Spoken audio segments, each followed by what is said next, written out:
confused by it. But one thing that I think is clear is that what we've seen with most of these popular uprisings, if you will, right, there has been a significant lack of violence.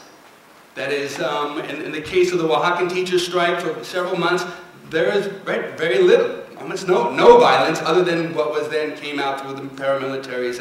And so that this notion of a violent revolution, if that's how we're defining revolution, which is not the way I would do it, but we have 10 seconds left. But the question, though, is, I think these upsurges from below are, I think, reshaping the way people look at the world, the way people relate to each other, the way people connect on a much broader scale.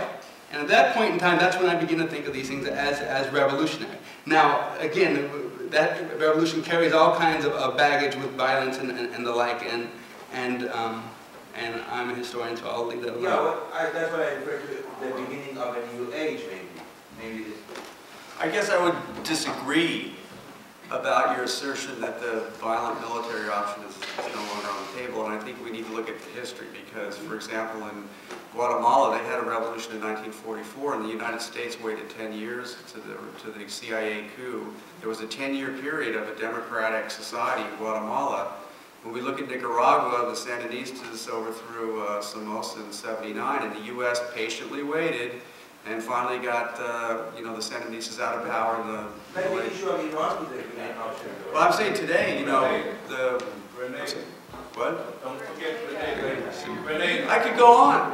I mean, that's the point, is that, Venezuela recently, the coup leaders were in D.C. a month before the coup, and they met with the leaders of the United States. I think we need to look at the long term, that the United States is committed once Fidel Castro goes. They're going to go back in there. I don't think that anything has changed. Obviously, coups, military intervention are still very much on the table. That's what we, in this room, I think, if we're on the same page, need to really guard against and not say that it's no longer a possibility. Absolutely, it's a possibility. I would say, look at Iraq and even Lebanon. Such a huge military action is not working.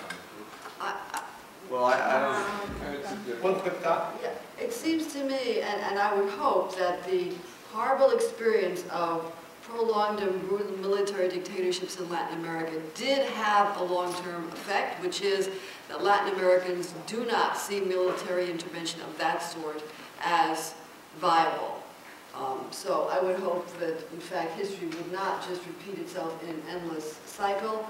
And I do think when you talk about a shift to the left, I still would go back to what I said at the beginning of my presentation. I think there is not a left. I think there are varieties of lefts, different response, and they are all kinds of different responses to, number one, this attempt to impose this neoliberal model, which has largely failed in the region, and second, it's part of a long struggle in Latin America to find some way of organizing themselves that is truly democratic and truly responsive to the needs of the majority of the population. But this is a good time, I think, for us to go ahead and break it. I hope you guys will also include the issue of gender.